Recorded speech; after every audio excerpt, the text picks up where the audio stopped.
are going live in 3, 2, 1. Good morning. Welcome. Another Saturday, getting to the end of January 2021. Who could have known? COVID is still here. Vaccines are here. And the debate persists. Good morning. My name is Charles Sine, CEO of Anti-Fragility Health. Welcome to our workshop series called AFH Anti-Fragility Health Longevity Series. So we're going to be running this over the next several months. And today we're going to focus on one of the first longevity levers, as I mentioned last week, which is nutritional biochemistry. But I'm going to go back and just talk about those 6 levers so that we are reminded again what they are and why they are very important. So longevity, let's start with longevity for people who have not been open to that conversation, means 2 things. It means lifespan, how long you live, and health span, how long in that lifespan you stay healthy. Very, very important because everybody wants to live a long and healthy life. And the challenge around that is, how do you do that without being sick, right? So we have a couple of constraints around it. So when we look at health span and lifespan, we start and peak around 20 and averagely die around 78. So that's 20, that's 0. We want to change that profile where we want to increase this to about 100 or more, but also reduce this decline such that it's much more that way. So you have better health for much longer period. So that's the important issue about health span. Health is the height, health span, and lifespan is the length of life. And those are the 2 constructs that give us the underlying issue of longevity. Very important that we understand that conceptually as we talk about longevity. And everyone that I know wants to see their children, their grandchildren, and great-grandchildren. And you want to be healthy in doing that and making your full contribution with regard to building your legacy. So longevity is a principal issue around Anti-Fragility Health, the business model that we run. It's focused on longevity, and we'll talk about some essences around that. But these are the 6 levers that you can control, and it is all within your control to say, how do I understand, know, what are the actions that I take, and what are the habits that I build as I progress on the lifespan while checking my health level. And we're going to talk about, because at each stage of life, there are different issues to deal with. When you're 20, when you're 40, when you're 60, when you're 80, so you keep adapting. So adaptability is, as you know, it's also a critical requirement for executing this model. And we'll talk some more about that. So let's walk through the 6 components. Last week I said 5, my mistake, I dropped 1, but it's actually 6. So let's walk through. So nutritional biochemistry has to deal with the foods that we eat. And there are 5 macromolecules, or what we call macronutrients. There is water, there is fiber, there's carbohydrates, there's proteins, and there are fats. These are the 5 macronutrients, and they're critical in terms of the amount, the quality, the time, and all of those. And so nutritional biochemistry today is going to be looking in depth at that. The second area is exercise physiology. Exercise is critical for long-term health and longevity. There is no excuse. There is nothing else you're going to do that will give you the benefits, the nootropic benefits of exercise. It is critical for lean muscle mass, for survival in our musculoskeletal architecture. Is a critical component for survival. And we can get that only from exercise. And next week, as we talk about exercise, we're going to look into the details of exercise physiology and what is in there. Just a taster, stability is the most important aspect or benefit that exercise gives you. Because from stability, we can do strength, we can do flexibility, and we can build stamina, which are the components, the benefits that come from exercise. But stability, being able to stand strong and stable, whether we are playing tennis or volleyball or whatever, it is a critical function for optimal performance, the ability to be stable. The number 3 area, which we'll be doing in a couple of weeks, is sleep physiology. Sleep is a very critical part of health. We spend 1/3 of our lives sleeping, which is about 8 hours every night, compulsorily. There are no options around it. And so it's important you understand that sleep physiology is something we're going to look into detail because most people suffer from insomnia, which is really about how quickly you go to sleep. If you wake up during your sleep, how quickly it is to get back to sleep, and how long you actually stay asleep. So very critical issues around sleep. And as we know, most people don't sleep well. Actually, most people don't have a good night's rest. The 4th area is what we call distress tolerance, which is how we manage stress. We know there are 4 components of stress.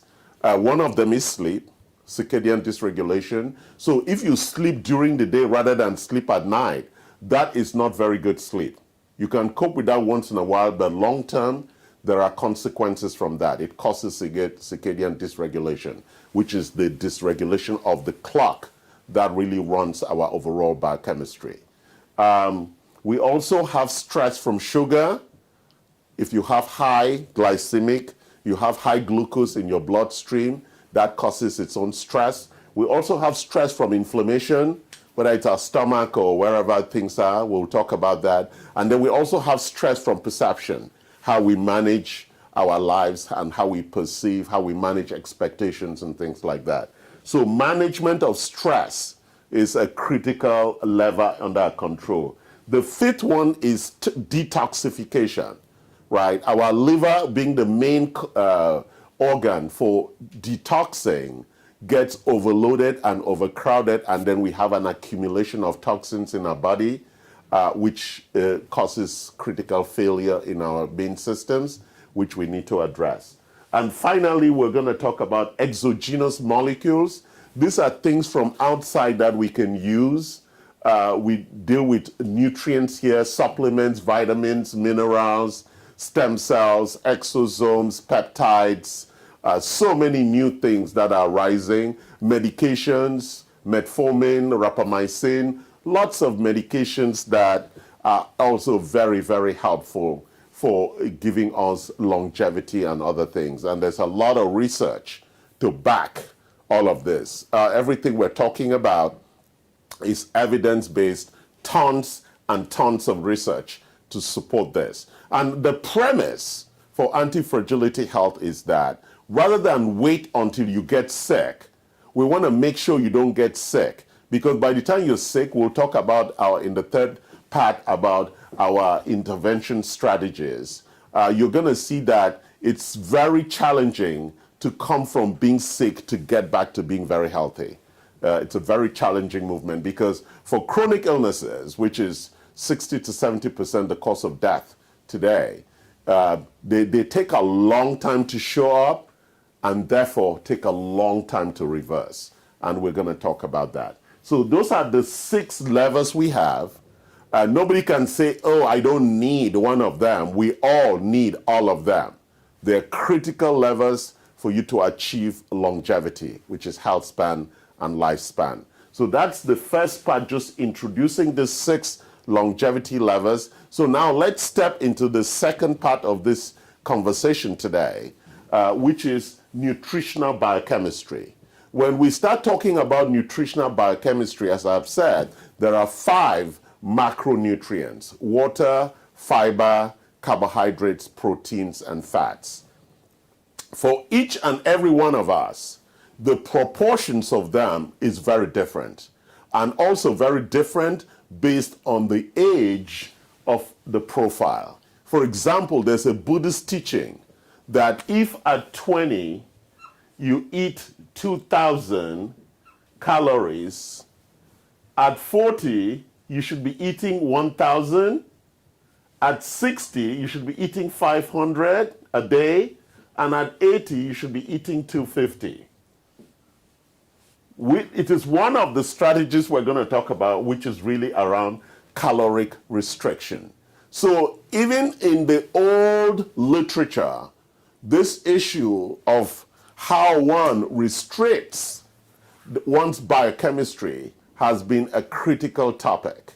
So now let's start with the first one, which we call diet restriction, right? Very, very important. How do you balance fiber, carbohydrates, proteins, and fats? Lots of diets out there, lots of conversations, but we always need to go back and look at our history, right? Most of us come from different cultures, and we have been acculturated to eat within the paradigms of that culture. And therefore, as our lives have changed from that of where we came from, farming cultures, to now sedentary cultures where we're all sitting at home or driving cars, and we don't have the same amount of movement that is required for those different kind of cultures. We need to fine-tune our diets, right? Because our biochemistry and our epigenome was designed for those places where we originated from. So I'm from Africa, from Cameroon, from Bamenda. My epigenetic architecture from a diet perspective is acculturated to that environment. When I come to America, it is challenging to my health because I am now eating things that I'm not epigenetically attuned to. And therefore, watching my diet becomes I have to be very careful as to everything that I'm eating.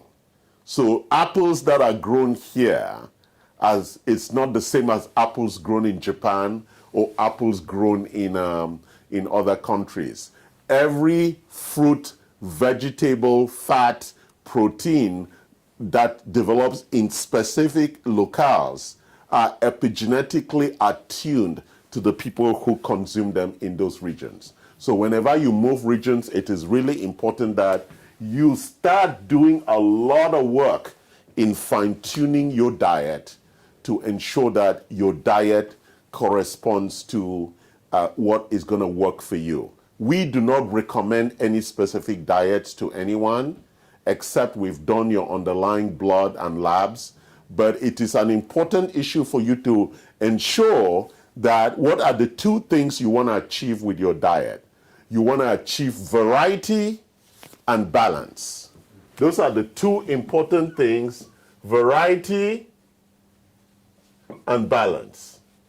Why variety? So you don't get bored. Why balance? Because proportions and everything that God created requires harmony and balance. So diet restrictions are very important. How much carbohydrates I eat, how much proteins I eat, how much fats I eat, and what are the proportions in every meal that I consume. It's a critical element of nutritional biochemistry. Let's talk about the second area, time-restricted feeding. Our biochemistry is optimized by the circadian, or it's controlled by the circadian architecture, which is food sensing and light sensing. And therefore, we need, metabolism is optimized only when the sun is up, when the lights are up. So from sunrise to sunset provides us the space for eating. But we know that 3 to 4 hours before we go to bed, so if you go to bed at 9, we're talking about 5 p.m. being the last meal time. So you need to restrict your eating between 6 a.m. to 5 p.m. to ensure that your metabolism is optimized. So eating after those hours is really unhealthy. Doesn't matter if it is a good quality diet. So it could be the same diet. So people who are eating the same diet, one is time restricted and one is not, have different outcomes. The research is very clear on that. So the controls of our circadian architecture on our metabolism is very critical. So time restricted feeding is a very important issue. And you need to understand the biology, or the chronobiology as they call it, of what that means with regard to. And that's why for people who work night shift or shift workers who are out of tune with their circadian, what we call circadian dysregulation, have a lot of stresses on their system, which would cause complications to their biochemistry. The third area is calorie restrictions. I spoke again about the calorie. For men, the daily calorie requirement should be about 2,500. For women, about 2,200. But this objective, very wise from Buddhism, says as you grow older, you need to reduce your calories. So the research is clear that calorie restriction leads to longer life. That's the fact. It's not open for conversation. All animal tests, all human tests show that people who consume lower amounts of calories live longer lives. That's the fact. And therefore, one needs to start controlling your portions. Portion control becomes a very critical thing with regard to our overall nutritional biochemistry, especially the high caloric foods. And which are the high caloric foods? Typically the fats and the carbohydrates. So you want to make sure that you really, really constrain the carbohydrates to just the carbohydrates from vegetables. That's the optimized. Carbohydrates only from vegetables, because carbohydrates from fruits are very, very also dangerous. And the wrong kinds of fats are also dangerous. So proteins, yes, you could have excess of it also, which would be a problem. So balancing those proportions from a caloric perspective and from a diet perspective gives you better nutritional biochemistry control. And finally, the big topic that everybody talks about, fasting. Big benefits from fasting. We know the research on autophagy, that when you fast the cells, or you fast, what happens is that the cells begin to eat up themselves, or they eat what we call intracellular and extracellular junk, and that whole process is called autophagy. And that is very good because it reduces oxidative stress and inflammation. So fasting is a very important aspect of nutritional biochemistry. And there are different forms of fasting, lots of issues out there about fasting. Some people do a dry fast. Some people do intermittent fasting, which is 16-8, right? They don't eat for 16 hours and eat only for the 8 hours. That is right. Or some people do a 24-hour fast. Or some people do a 48 or 72-hour fast, whether it's a dry fast or a wet fast. And some people do a 7-day fast. Fasting is good, but has to be medically supervised, because it could be very dangerous, where you could go into either hypo or hyperglycemic shock, depending on how the fasting is being carried out. The key issue is that fasting can also be combined with detoxification. But that's something that when we go talk about detoxification, we're going to explore that. So again, let me just go through the 4 nutritional interventions for our nutritional biochemistry. The first one was diet restrictions around the macronutrients. How do we manage and balance the right proportions of that throughout the day? How then do we constrain that diet restriction within a time restriction? So I'm starting at the top here with a kind of funnel where we start with diet restriction, then we go into time restriction, then we go into calorie restriction, and we are finally in fasting, right? So this strategy is a very interesting strategy because as you go lower calorie, you get to a point where you're not even eating any calorie at all. So it gives a very clear strategy, a 4-step strategy for what we need to always think about when we look at our nutritional biochemistry. Now let's step to the third and final part of this conversation today, which is Anti-Fragility Health has designed 3 longevity interventions. And those interventions are prevention, reversal, and optimization. What is prevention? Prevention is a strategy or an intervention for people who already have known illnesses in their family history, but they are currently healthy, so they have 2 objectives. They want to avoid those inherited epigenetic illnesses, and they also want to stay healthy. So prevention is a very powerful strategy because you have to have knowledge of your gene architecture and you have to have knowledge of your own clinical biomarkers to say, I am healthy, I want to stay healthy. It's a very important strategy.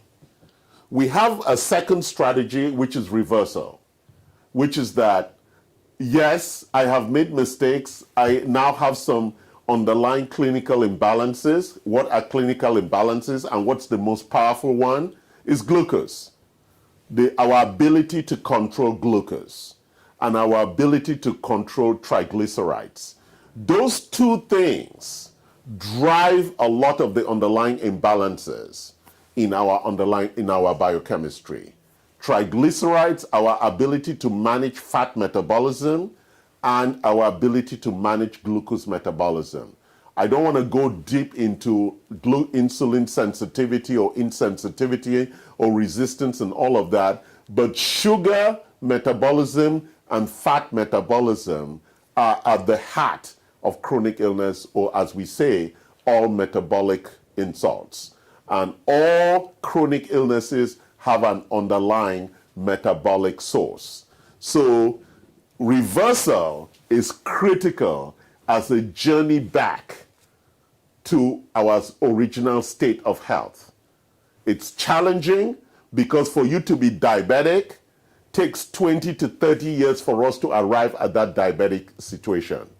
And what is currently our measure for diabetes today? It's the HbA1c, which is the A1c protein in the hemoglobin, and we want to see where that is over a 3-month period. So it has a measure. The minute it gets to 5.7, we know we're already pre-diabetic. So typically a good measure is around 5.2, for example. So it's very important. And therefore to travel back from 5.7 HbA1c to 5.2 could take more than a year and a couple of years following the strategies that we have laid out here. Let's talk about optimization. So when we are optimizing, we want to make sure that even though we've done prevention or we've done reversal, we want to keep ourselves at peak performance. So typically, the way we would structure our intervention is like this. You either do prevention alone or you do prevention and optimization, or you do prevention and reversal, or you do prevention, reversal, and optimization. If you notice, you're always doing prevention. Prevention is the foundational platform for everything that we do. On top of prevention, we add reversal, and on top of that, we can add either optimization or whatever we choose. So those three strategies can be used in combination, always knowing that prevention is the foundation, and we can top it with reversal or optimization or both of them. So when we then take those three strategies, depending on where you are, because you're either here or you are here and here, P and R, or you are P and O, or P and R and O.